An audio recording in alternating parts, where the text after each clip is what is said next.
Listen, I'll let you look at it, but you know it's gonna hurt me right here, right? Okay, take a look. I told you it's the Queen of Hearts. Well, I'm trying to tell you. Hey, what's happening, everybody? My name is Magick Balay, here to talk to you about Colossal Blizzard.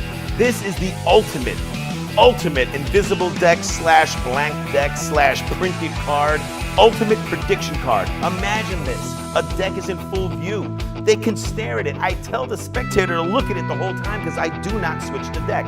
The spectator names a card, any card. I just want you to name a card. I didn't know you were gonna say Queen of Hearts, right? Right? You could have said any card. This is the Queen of Hearts right here. Now don't look at this card, don't look at this card, all right? But if I told you that that was the Queen of Hearts, that probably wouldn't impress you at all, would it? Because you told me what to look for, right? That's why I don't want you to look at that. I'd much rather you look at the rest of the pack. All blank, except for the Queen of Hearts. You don't have to look at it, we just work on the honor code here. You just have to trust that that's the Queen of Hearts. Isn't that amazing? Listen, I'll let you look at it, but you know it's gonna hurt me right here, right? Okay, take a look. I told you it's the Queen of Hearts. Well, I'm trying to tell you.